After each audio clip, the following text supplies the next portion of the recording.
Assalamualaikum warahmatullahi wabarakatuh. Bismillahirrahmanirrahim. Alhamdulillahirabbil alamin. Nahmaduhu wa nasta'inuhu wa nastaghfiruh wa na'udzu billahi min shururi anfusina wa min sayyiati a'malina. May yahdihillahu fala mudilla lahu wa may yudlil fala hadiya lahu. Asyhadu an la ilaha illallah wa asyhadu anna Muhammadan abduhu wa rasuluh. Allahumma fassalli wa sallim wa barik ala sayyidina wa habibina wa syafi'ina wa maulana Muhammadin wa ala alihi wa ashabihi ajma'in, amma ba'd. Para hadirin yang dimuliakan Allah Subhanahu wa taala, alhamdulillah pada sore hari ini kita kembali dapat hadir bersama dalam majelis ilmu ini. Mudah-mudahan majelis kita diberkahi dan diridhai Allah Subhanahu wa taala. Amin ya rabbal alamin. Para hadirin, kita akan lanjutkan kajian kita membahas kitab Bulughul Maram. Ya, kita masih dalam kitabul buyu, bab jual beli. Ya, tadi disampaikan kita akan membahas bab syuf'at dan mudharabah. Ya, namun itu sudah kita sampaikan ternyata pada pelajaran sebelumnya. Ya, saya salah melihat catatan. Kita akan lanjutkan pelajaran berikutnya setelah bab syuf'at dan mudharabah, yaitu babul musaqat dan ijarah. Ya. Musaqat itu dari kata-kata as-sakyu, yaitu menyiram. Ya. Musaqat itu adalah sebuah akad kesepakatan antara pemilik kebun, yang di sana ada pohon-pohon dan ada tanamannya. Lalu dia minta seseorang untuk merawat tanaman tersebut hingga berbuah. Lalu kemudian kesepakatannya adalah orang yang diberikan atau yang ditugaskan untuk menyiram tersebut mendapatkan bagian dari hasil tanaman tersebut sesuai kesepakatan, prosentasenya berapa jumlahnya, begitu ya. Jadi itu yang dinamakan musaqat. Kalau boleh dibilang, musaqat adalah minta tenaga seseorang untuk mengurus tanaman hingga berbuah, namun bayarannya bukan uang atau materi tertentu, tapi bayarannya adalah buah tersebut, hasil dari tanaman tersebut, sesuai kesepakatan. Apakah dia misalnya dapat mengambil 10% dari hasil panennya, 15%, seperempat, setengahnya, itu sesuai dengan kesepakatan. Yang penting jumlahnya sudah ada, jumlahnya sudah ada, sepertiga, 10%, 15% atau semacamnya. Dan ini adalah perkara yang dibolehkan karena sudah dipraktekkan sejak zaman dahulu, sejak masa Rasulullah Shallallahu Alaihi Wasallam. Baik, kita baca beberapa hadisnya. Bismillahirrahmanirrahim. An Ibnu Umar radhiyallahu anhuma, dari Ibnu Umar radhiyallahu anhuma, anna Rasulullah sallallahu alaihi wasallam amala ahla Khaybar bi syatri ma yakhruju minha min thamarin aw zar'in, muttafaqun alaih. Jadi dari Ibnu Umar, dia mengatakan bahwa Rasulullah SAW itu mempekerjakan ahla Khaybar, penduduk Khaybar, bisyatri ma yakhruju minha, dengan kesepakatan penduduk Khaybar tersebut mendapatkan hasil setengah dari hasil tersebut, min thamarin aw zar'in, baik dari buahan atau tumbuhan, muttafaqun alaih. Jadi Rasulullah punya kebun di Khaybar, lalu dia minta orang-orang Khaybar untuk mengurus kebun tersebut. Upahnya apa? Nanti kalau panen, sebagian dari hasil tersebut diambil oleh warga Khaybar tersebut, muttafaqun alaih. Meskipun ini memang lebih dekat kepada istilah muzaraah. Nanti memang ada istilah musaqat dan muzaraah. Kita baca dulu beberapa hadisnya. Wa fi riwayatin lahuma fas'aluhu an yuqir wa yukirrahu biha ala ayyaqfu amalaha wa lahum nisfu thamar. Jadi mereka warga penduduk Khaybar minta kepada Rasulullah untuk mengizinkan mereka mengolah tanah tersebut dengan kesepakatan mereka mendapatkan setengah dari hasil panennya. Faqala lahum Rasulullah SAW, nuqirrukum biha ala dzalika ma syi'na. Ya, kami bolehkan kalian olah tanah tersebut ya sesuai dengan keinginan kami. Maksudnya adalah waktu yang diinginkan. Artinya pemilik tanah nanti yang menentukan sampai kapan. Faqad rubiha hatta ajlahum Umar radhiyallahu anhu.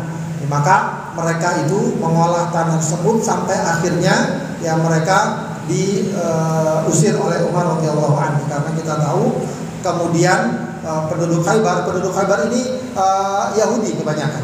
Ya, jadi kita mungkin pernah dengar perang Khaybar itu perang terakhir di Madinah terhadap orang Yahudi. Jadi dari perang Bani Qainuqa, Bani Nadir, Bani Quraidah, ya itu sedikit demi sedikit kaum Yahudi semakin terdesak.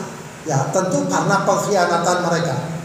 Yang terakhir mereka akhirnya diperangi pada perang Khaybar, dan setelah itu orang-orang Yahudi terusir dari Madinah. Namun sebelum itu Rasulullah SAW bekerja sama dengan mereka, mempekerjakan mereka dengan kesepakatan hasil atau bagian mereka adalah setengah dari hasil panennya.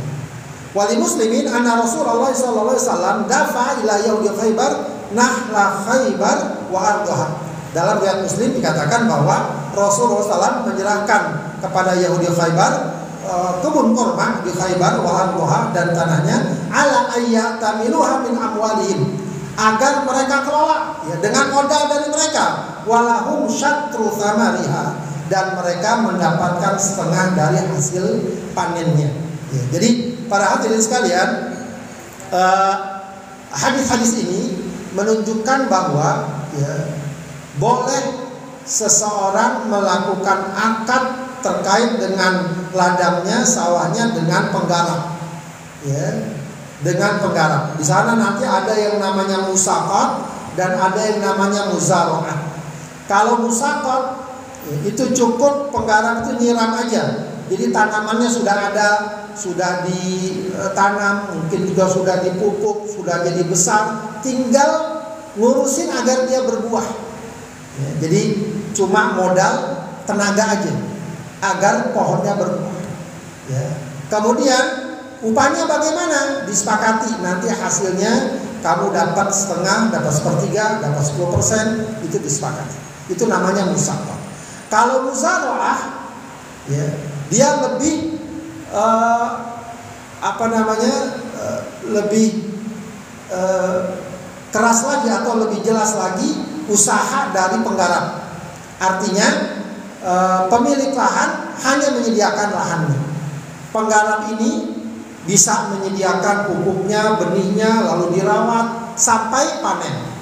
Nanti hasilnya mereka dapat mengambil setengah dari panen tersebut, setengah dari hasil tersebut ya. Selebihnya itu soal kesepakatan saja sebenarnya ya. Misalnya setengah-setengah dari pemilik lahan menyediakan bibit, ini menyediakan tenaga menanamnya, memberikan pupuknya, menyiramnya, nah itu juga bisa ya. Intinya adalah ada kesepakatan untuk mengelola lahan tersebut ya. Pembagian hasilnya dengan hasil dari panennya, itu muzara'ah ya, itu muzara'ah. Jadi bukan dengan uang ya. Sebab kalau dengan uang nanti jatuhnya ijarah. Ijarah itu sewa tenaga atau sewa barang ya, sewa tanah, sewa tenaga. Ini tidak. Ini mirip juga dengan mudharabah kemarin. Kalau mudharabah itu ruang lingkupnya adalah dagang, usaha. Kalau ini enggak, pertanian. Hampir sama. Ya, hampir sama. Ya. Nah, ini bisa menjadi solusi dan jalan keluar menghindari praktek riba atau praktek yang tidak dibenarkan syariat. Ya, sebab dalam konteks seperti ini bisa saja pemilik lahan tidak punya modal, tidak punya waktu untuk ngurusin lahannya. Sementara penggarap nggak punya tanah, ya, nggak punya uang, atau punya uang nggak punya tanah, itu bisa diatur akad-akadnya agar tidak terkena riba. Ya, ketimbang mereka melakukan praktek riba. Misalnya penggarap mau menggarap tanah, dia nggak punya uang, pengen nyewa lahan nggak punya uang. Akhirnya apa? Kalau sekarang mungkin yang paling gampang pinjam uang dengan cara riba, atau dengan cara lain, ijon. Ijon itu apa? Menjual hasil pertanian yang dia kelola, ya, kalau nanti sudah panen. Padahal kadang-kadang ditanam pun belum, ya, belum ketahuan hasilnya. Tapi udah dibilang hasil dari panen ini, ya, dijual dengan harga sekian, duitnya serahan dulu. Ya, jadi udah dibeli duluan itu, ya, harganya 5 juta. Ya, jadi apa namanya, sawah tersebut udah dijual, hasilnya 5 juta. Ya, jadi dibeli dengan 5 juta. Nah, dia kan dapat uang cash yang dia pakai untuk keperluan berladang, keperluan sehari-hari. Itu ijon, itu tidak boleh. Itu termasuk bai'ul gharar, ya, yang tidak jelas hasilnya. Sebab bisa jadi panennya gagal, maka pembelinya rugi. Atau kebalikannya, panennya berlimpah, penjualnya atau penggarapnya yang rugi. Maka itu gharar. Bagaimana agar tidak terkena praktek riba atau gharar tadi? Salah satunya ini musaqat atau muzara'ah, ya.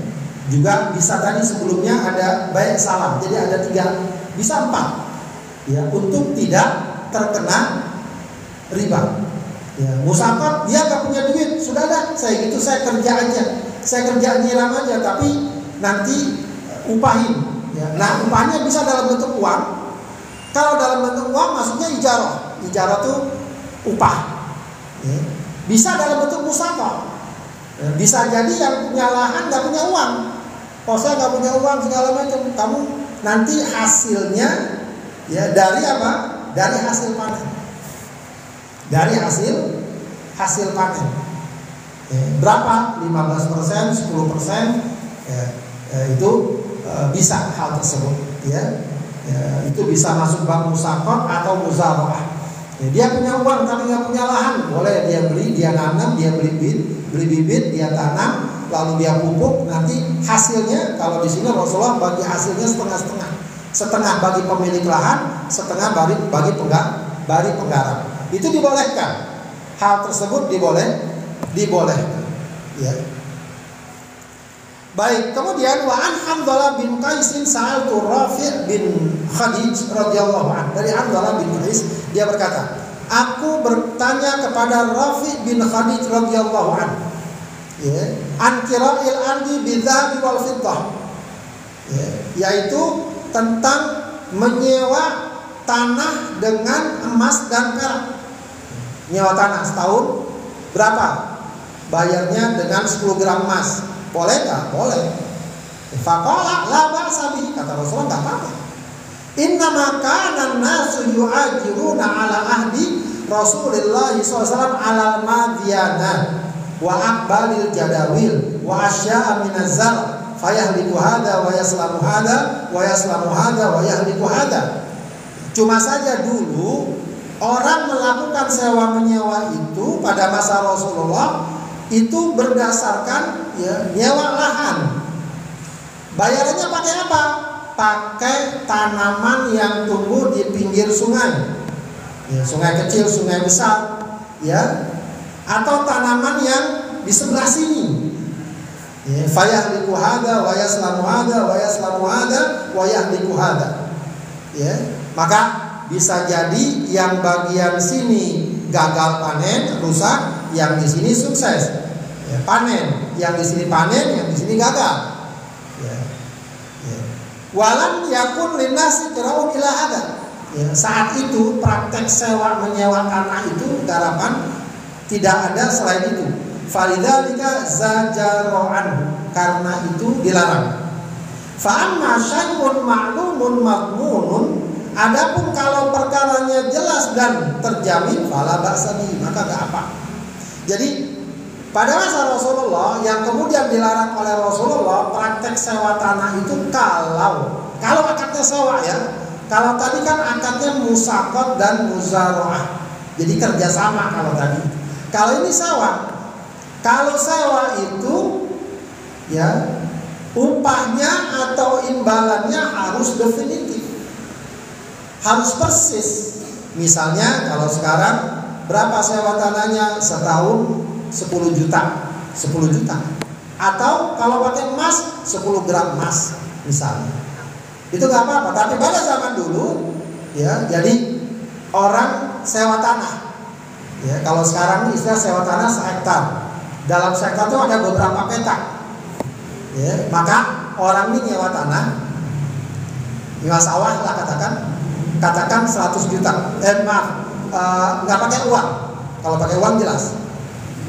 Dia bilang bayaran sewa tanah ini adalah bagian dari petak ini. Jadi ditetapkan petaknya, tempatnya ini nanti kalau panen kamu ambil. Selebihnya saya ngambil. Itu tidak boleh. Itu tidak boleh. Kenapa? Karena bisa jadi yang bagian ini gagal panen, yang bagian ini sukses. Atau kebalikannya, ini gagal, ini sukses. Ya, itu ada namanya gharar. Itu tidak boleh. Ya, itu tidak boleh. Itu beda dengan tadi. Kalau tadi kerjasama, bisa jadi memang gagal. Sebab kalau gagal semua-muanya beresiko. Ya, bagi yang guna atau yang menggarap. Kalau ini akadnya sewa. Kalau sewa mestinya jelas berapa biaya yang harus dibayarkan. Berapa biaya yang harus dibayarkan? Apakah dengan uang, dengan emas, bahkan mungkin dengan barang-barang yang lain dan seterusnya. Intinya ya, kalau sewa menyewa memang harus jelas barangnya apa, berapa biayanya, berapa harganya, sampai kapan waktunya. Yaitu fa'amma syai'un ma'lumun madmunun, sesuatu yang mudah dikenal, dapat diketahui dan dipastikan atau dijamin, fala ba'sa, maka hal itu dibolehkan. Rawah Muslim. Jadi seorang petani dengan penggarap itu bisa beragam akadnya. Ya, jadi tadi bisa musaqat, nyuruh orang nyiramin, nanti upahnya sekian dari hasil panen. Bisa muzara'ah, tanah kosong dia kelola, dia tanam, nanti hasilnya bagi dua panennya, itu boleh. Ya. Atau juga dengan cara ini, itu tanah disewain aja, udah sewain 10 juta. Yang punya tanah nggak tahu menau, pokoknya 10 juta udah dikasih. Mau itu nanti hasilnya 10 ton atau gagal atau nggak diolah, pokoknya dapat 10 juta. Atau dengan bayaran dalam bentuk yang lain. Nah, itu dibenarkan. Tapi kalau tadi ya, misalnya saya tanam ya, beli, seseorang membeli ya, hasil dari padi tersebut ya, yang sedang ditanam, itu nggak boleh. Ya, itu tidak, itu yang disebut dengan ijon tadi. Atau memang misalnya seseorang minjem di dipinjol dan semacam kalau zaman sekarang. Ya, dari bab musaqat ini juga itu juga dapat dipraktekkan dalam kerjasama usaha antara biasanya pemilik modal dan pengelola. Ya, biasanya orang punya warung. Itu kan macam-macam akadnya kan. Ada orang mempekerjakan orang lain. Yang paling umum sih akadnya ijarah, diupahin. Udah, kamu saya gaji sebulan 5 juta. Nah, itu ijarah, selesai. Tapi ada juga ya, sebagian yang babnya adalah tadi bisa muzara'ah, bagi hasil. Ya, udah pokoknya di warung, ya kadang udah berjalan biasanya, lalu pegawainya minta dirubah akadnya, akad bagi hasil aja dah. Ya, setiap bulan nanti itu keuntungannya saya ambil 10%, 15%, 40%, ya sebagai pemilik ngambil 60%, boleh saja. Ya, tinggal nanti dilihat ini jumlah persentasenya cocok nggak. Sebab biasanya kalau seseorang yang mendapatkan persentase tersebut, dia akan bersungguh-sungguh untuk meningkatkan penghasilan. Sebab kalau usaha dagangnya lancar, keuntungan dia akan lebih besar. Itu juga bisa diterapkan hal seperti itu. Ya, tinggal dipastikan saja akad-akadnya bisa terlaksana dengan baik. Baik, wa an Thabit bin Abdullah radhiyallahu anna Rasulullah sallallahu alaihi wasallam naha 'anil muzara'ah wa amara bil mu'ajarah. Dari Thabit bin Dhahak radhiyallahu an, Rasulullah melarang praktek muzara'ah dan memerintahkan mu'ajarah. Ya, perintahkan sewa atau upah. Rawahu Muslim. Memang bab muzara'ah ini ada sebagian ulama yang tidak membenarkan. Ya, para ulama berbeda pendapat, bahkan mayoritas para ulama tidak membolehkan karena ada unsur gamblingnya. Apa gamblingnya? Karena kan bagiannya apa? Dari hasil panen setengahnya. Masalahnya kalau nggak panen, ya nggak dapat. Ya, tidak dapat apa-apa. Ya, dia dapat capeknya doang. Tapi jangan lupa, pemilik tanah juga rugi. Dia nggak dapat untung apa. Ya, tapi berdasarkan hadis-hadis yang tadi ada, muzara'ah itu boleh. Yang penting jelas, ya, bagiannya. Dan yang penting tidak ditentukan tempatnya. Misalnya hasil panennya dari lokasi yang ini, bukan yang ini, itu nggak boleh. Ya, itu yang tidak boleh. Yang kemudian Rasulullah memerintahkan al-mu'ajarah tadi, sistem upah. Jadi kalau sistem upah memang lebih jelas, ya. Sistem upah itu lebih jelas. Udahlah diupahin aja. Pokoknya kamu kerjakan sawah saya, ladang saya, ini pupuknya, ini bibitnya, ini airnya, pokoknya segala macam disediakan. Dia tinggal kerja saja. Ya, itu yang mungkin paling gampang, ya, yang paling ringan. Meskipun kadang-kadang bisa jadi ada orang punya lahan, dia nggak punya biaya. Nah, kalau nggak punya biaya bisa dengan cara muzara'ah. Ya. Baik, kemudian orang sekalian, bab berikutnya babul ijarah, hampir sama dengan yang tadi. Ya. Ada sedikit irisannya. Jadi ijarah ini kalau dalam bahasa kita ya bab upah, ya. Upah atau sewa. Ya, jadi ijarah itu adalah akdun ala manfaatin mubahatin ma'lumah. Akad untuk mengambil manfaat, ya, akad atas manfaat yang dibolehkan dan diketahui. Ya, jadi akad kesepakatan, ya, transaksi, ya, untuk mengambil manfaatnya, bukan barangnya, bukan orangnya yang diambil. Jadi yang dibeli itu manfaatnya. Misalnya sewa rumahnya nggak dimiliki. Yang dimiliki apa? Manfaatnya. Ya, yang dimiliki manfaatnya. Dimiliki. Kalau udah dimiliki, dia mau pakai, dia mau bisnisin, nggak apa-apa. Ya. Ya. Bedanya kalau minjam ngambil manfaat juga. Cuma kalau sewa ngambil manfaat, tapi apa? Dengan imbalan. Ya. Jadi kita bisa ambil manfaat dari mobil, dari tanah, dari rumah. Kita ambil rumah, manfaatnya apa? Kita tinggalin, ya, kendaraan, dan itu barang. Ada juga manfaat dari orang, jasa kalau bahasa kita, ya, ngambil jasa. Ada orang jasanya bangun rumah, ya, kita minta dia bangun rumah. Itu namanya ijarah juga, ya. Kita ambil manfaatnya, ya. Itu bisa dibayar. Nah, itu namanya ijarah. Jadi ijarah itu ada dua, ijarah atas benda dan ijarah atas kerja atau perbuatan seseorang. Ya. Kalau bahasa kita memang ijarah itu artinya sewa, ya. Biasanya kalau kita sewa identik dengan barang. Kalau dengan orang itu biasanya jasa istilahnya. Substansinya sama. Kita membeli jasa atau manfaat dari satu barang atau jasa dari kemampuan seseorang. Ya, kita minta dijahitkan baju, lalu kita bayar. Yang kita bayar apa? Bisa jadi bahannya dari kita. Yang kita bayar adalah jasanya. Yang kita bayar adalah keahliannya, kemampuannya, itu yang kita bayar. Ya. Jadi tobat kita adalah upah, ya. Ya, kalau sekarang misalnya banyak pegawai, banyak buruh, itu sebenarnya kalau dalam fikih akadnya adalah ijarah. Dan ini tentu dibolehkan. Baik. Bismillahirrahmanirrahim. Wa 'an Ibnu Abbas radhiyallahu anhu qala ihtajama Rasulullah sallallahu alaihi wasallam wa a'ta alladhi hajamahu ajran. Rasulullah melakukan hijamah. Apa hijamah? Bekam, ya. Hijamah itu bekam. Jadi Rasulullah berbekam atau dibekam. Wa aqalladhi hajamu ajrahu, dan dia memberikan upah bagi orang yang membekamnya.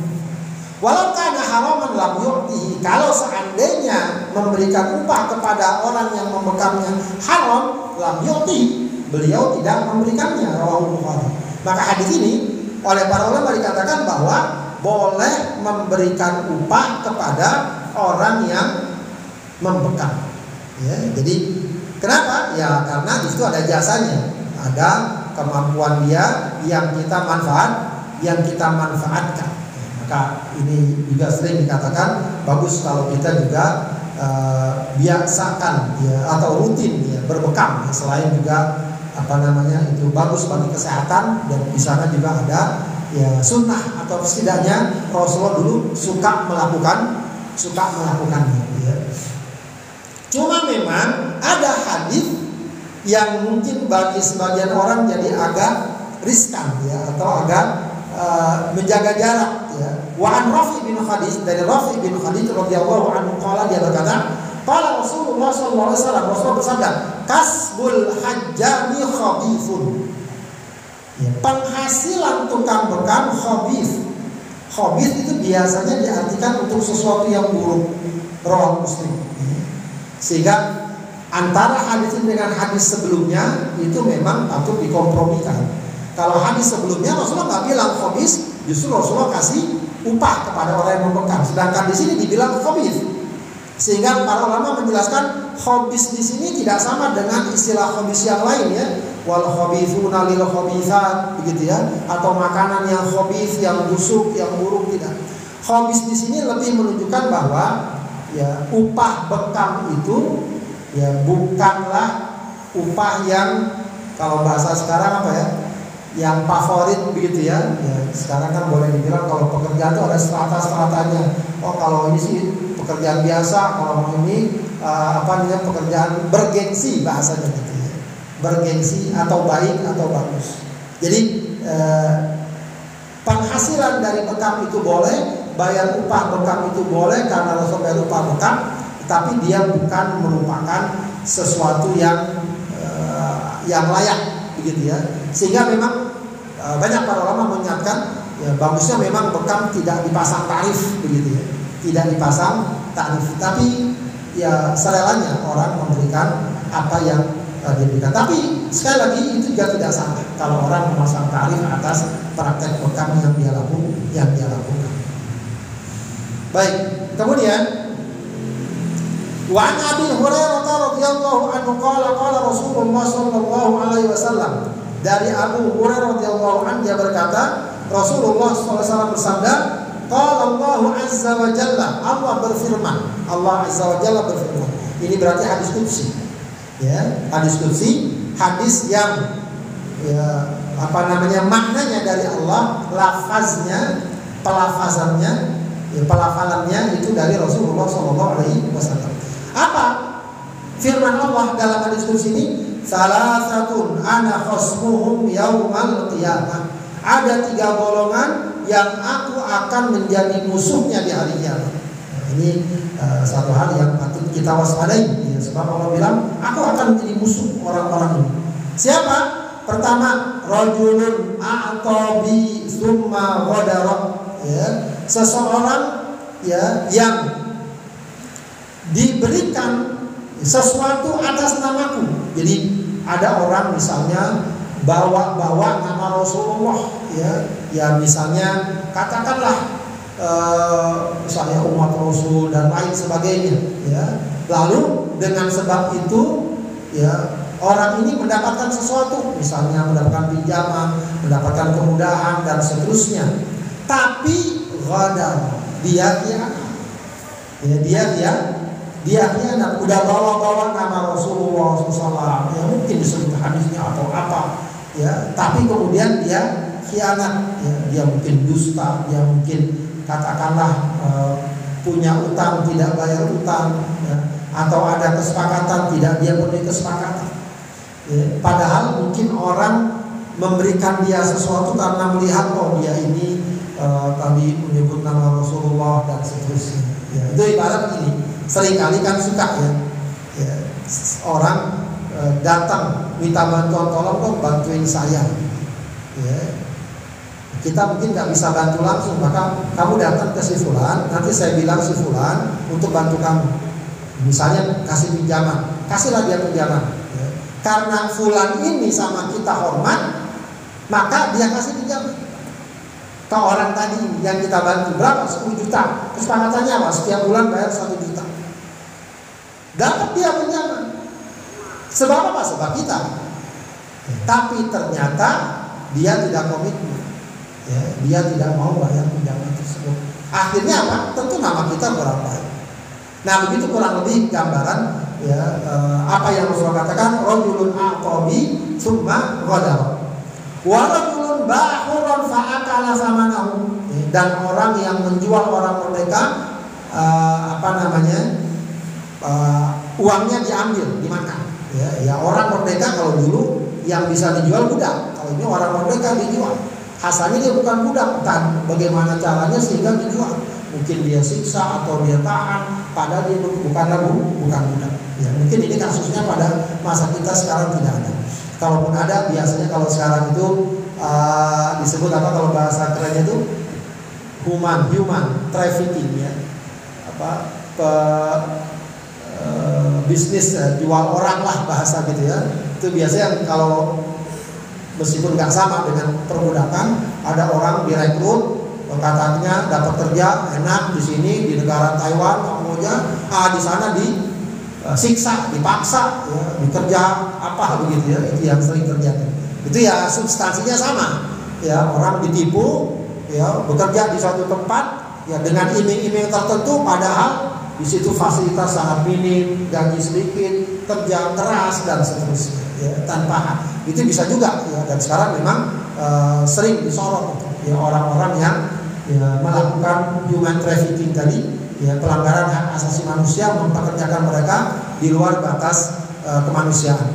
Kemudian warajulun istajaro ajiran, ya ini yang Allah katakan akan menjadi musuh mereka di hari kiamat. Siapa? Warajulun istajaro ajiran, seseorang yang meminta orang lain ya melakukan sesuatu dengan janji upah, dengan kesepakatan upah tertentu.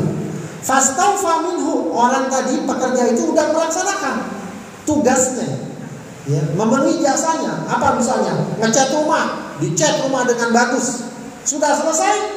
Walam yu'tihi ajrohu, ya, dan ternyata upahnya tidak diberikan. Muslim. Nah, ini sering sekali terjadi. Ya, banyak terjadi. Orang udah bekerja, seharusnya habis bulan dia terima gaji, ternyata dia tidak mendapatkan gaji atau upahnya. Dia udah disuruh bikin ini, bikin itu, udah selesai tidak diberikan upahnya. Itu akan menjadi musuh Allah Subhanahu wa Ta'ala di akhirat. Maka hati-hati sekali ya bagi siapapun ya, orang yang punya pegawai apapun ya, termasuk yang sering terjadi ART ya, para pembantu ya, itu kadang-kadang orang-orang lemah ya, karena mereka bisa dimanfaatkan, bisa diperdaya ya, dipekerjakan tapi tidak diberikan upah ya. Ini sebuah kejahatan ya, sebuah kezaliman yang tidak akan terlewatkan dalam catatan Allah Subhanahu wa Ta'ala. Maka siapapun orang yang punya pegawai harus komitmen membayarkan upahnya. Bahkan seandainya misalnya dia sedang sulit, usahanya sedang rugi, apakah upahnya boleh tidak diberikan? Tetap harus diberikan upah sesuai kesepakatan. Ya, kadang-kadang sebagian orang yang mempekerjakan orang lain, bulan ini nggak ada gajinya. Kenapa? Dagangan lagi sepi. Nah, itu nggak bisa. Kalau akadnya upah nggak bisa begitu. Harus diberikan. Dia harus siap dengan konsekuensi itu. Apakah dia ngutang ke orang lain, dia jual aset untuk memberikan hak orang tadi. Kecuali kalau dia mau nego, tolong minta maaf ya belum bisa ngasih upah bulan ini, nanti kami rapel gitu ya. Kalau bisa begitu ya, kalau mereka terima tidak masalah. Tapi kalau tidak, tetap harus diberikan upah. Walau dengan misalnya dia jual aset, dia utang dengan cara yang lain. Sebab akadnya upah. Beda kalau tadi akadnya mudharabah, ya, usaha sedang tidak maju, maka pengelola atau pemilik usaha tidak dapat untung, rugi. Pengelola, pelaksana juga rugi, capek tenaga, ya, sama-sama rugi karena akadnya mudharabah, akadnya muzaraah, gitu ya. Kalau akadnya muzaraah tadi atau tadi musaqah bisa nggak dapat memang, karena akadnya kerjasama lah bahasanya, gitu ya, kerjasama. Kalau ini tidak upah, maka tidak menunggu pengusaha itu untung, ya. Baik pengusaha untung atau tidak untung, upah harus dibayar sesuai dengan kesepakatan. Baik. Kemudian wa an Ibnu Abbas radhiyallahu anhuma anna Rasulullah sallallahu alaihi wasallam qala, dari Ibnu Abbas radhiyallahu anhuma, sungguhnya Rasulullah SAW bersabda, inna ahaqqa ma akhadtum alaihi ajran kitabullah, akhrajahu Bukhari. Sesungguhnya, ya, upah yang paling layak kalian ambil, ya, upah yang paling layak kalian ambil adalah upah karena mengajarkan kitabullah, akhrajahu Bukhari. Jadi ini sebagian orang kadang, ya, kalau memberikan belajar ngaji, ya, lalu guru ngajinya bilang bahwa SPP-nya sebulan 100.000 ya, gitu ya. Itu banyak orang tua yang bilang apa? Masa guru ngaji pasang tarif. Tidak mengapa sebenarnya, boleh. Bahkan di sini katakan hak yang paling layak diambil dari kalian adalah hak orang yang mengajarkan kitab.